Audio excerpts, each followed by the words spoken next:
Hi, I'm Zach from CoreXL, and today we're going to talk about the pros and cons of hanging for shoulder pain. And before we go into that, I'm going to show you a testimonial from one of my clients that I fixed with severe shoulder pain, and he tried hanging and it really didn't do much. So let's go into the testimonial now. For 10 years, I worked with a ton of doctors, probably 10 to 15 of them. No one can fix me.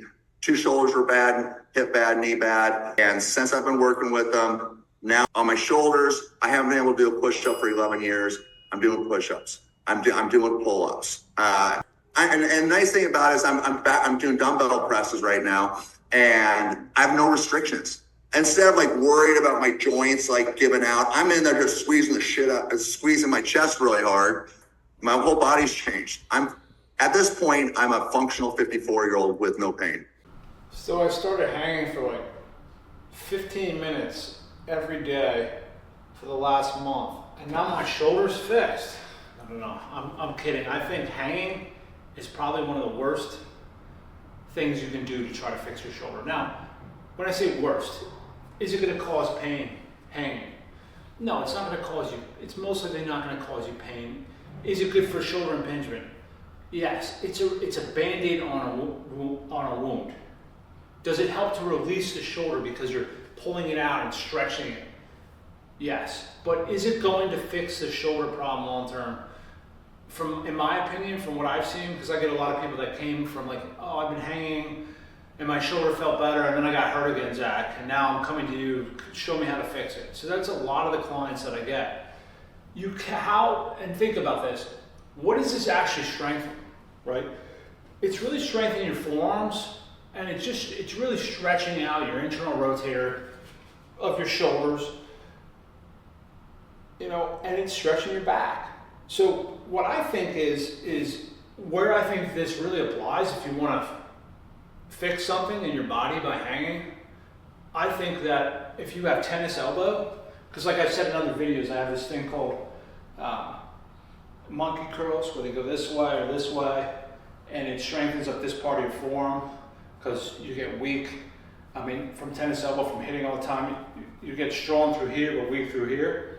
So I think this is great for tennis elbow, excellent. But as far as fixing a shoulder, it's not going to do it. It's going to make you think like it's better, and then you're going to go to lift weights, or you're going to go to swim, or you're going to go to hit tennis balls, and all of a sudden you're like, yeah, it's still there.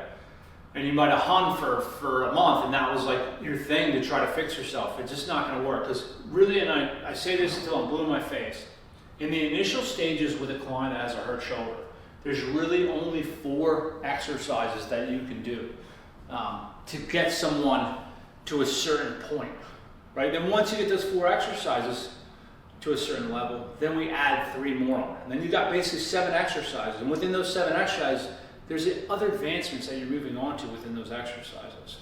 So that's, in my opinion, that's what you have to do to fix a shoulder. Not hanging. That's really, you're wasting your time. You're not going to be able to do it. So let's talk briefly about what those 4 shoulder muscles are, and then what those advancement muscles are. Basically, when I start people out, 4 distinct muscles that we're trying to work on. And if you've seen in other videos, I'll put the link. On some clients, it's just completely atrophied. So the first one is just the rear delt, just this piece right here, the back of the shoulder. We worked out with a thumb down raise. Okay, and you don't want to feel any compensations when you're doing these exercises. So when people do this, they'll be like, are you feeling the right spot? Yeah, I feel it. Yeah, I feel it there. And then the next day they get hurt, and then we do another session together, and I'm like, well, did you actually feel it there? Well, I kind of felt it up here too. See, when you're doing these, you got to feel it in the right spot, right in the weakness. You shouldn't feel the pain because the weakness doesn't work. You always get hurt at the strength. That's the part that overworks, and then it gets hurt and becomes a weakness. You just have to keep that in mind. So it's one of the muscles. Second muscle, and I talk about this a lot. Now when I started, I had no muscle there. That's the teres, okay? And because you're downward depressing the shoulder too, when you push down, you're also going to be getting the teres minor, infraspinatus, subscapular. But really, I believe the teres minor, because we'll talk about in other videos, but how it actually sits in the socket when you push down and actually roll it back a little bit. But you're trying to work this muscle here, and we work that with a combination between the depression row, we call it, where we start out with, and then we have an advancement, we call it it's called the milker, where you're actually like almost like milking a cow, like this way, and you push down. Then the next one is the side cuff, and normally when you go to PTs, they'll have you go with a band, and with Zach, why can't we start with a band? Well, technically you can, but the problem is when you're trying to learn it with a band, it just goes right to the front of the shoulder. So the exercise we have, you want to feel that. You can't see the muscle. Here's the teres, but you're not going to see it. It's here. It's behind the armpit here.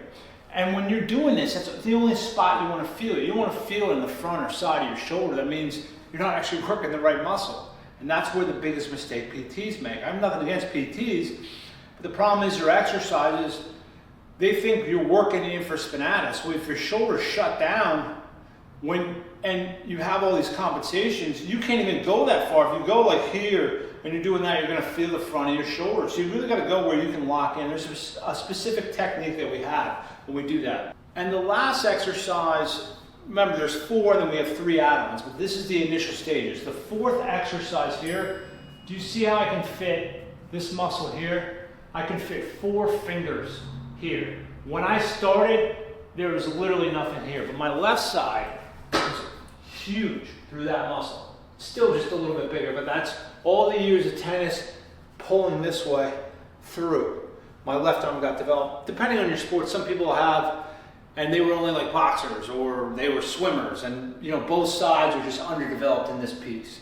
So it applies to both sides, but on certain cases in certain sports like tennis, you're going to see, or even golf, because you kind of pull through with this arm here, you're going to see that it's mainly the right side. It's going to be more developed than the left.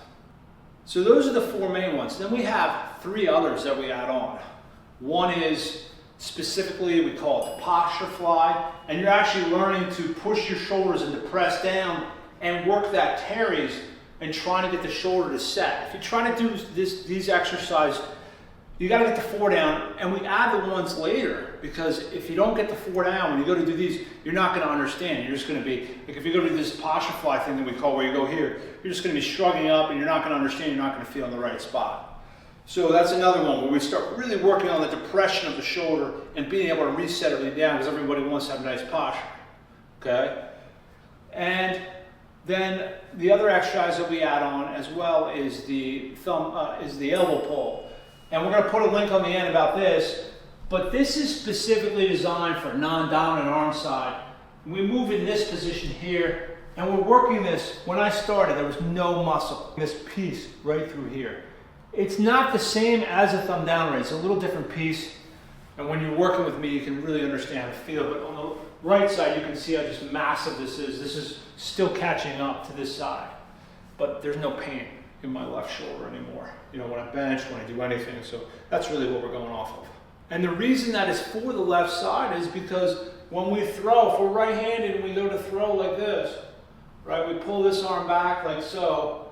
Look, we're constantly in this position developing the shoulder this way. But on the left side, it just pulls through all day long. So this gets very atrophied in this position. So that's why that was developed. And the final exercise we have is a Teres Pull Down. And it goes with that depression row that I talked about. We're working the teres, but we're working it more from a pulling position, almost like a lat pull. But most people, if they try to go do lat pull, they do this with their shoulders. Why? Because they haven't learned how to reset it back and really get the teres. So in this one, we're actually teaching how to use the right muscle, and then eventually, as you start developing it more and more, we start moving this back here, and then you can start getting into lat pull. So all these are designed so that I can take someone, get them to where I want, and then get them into a lifting program. So I can get them strong, get them out of pain, and start having them lift, and then go back to their sport. But this hanging, it's all BS. It's not gonna do anything.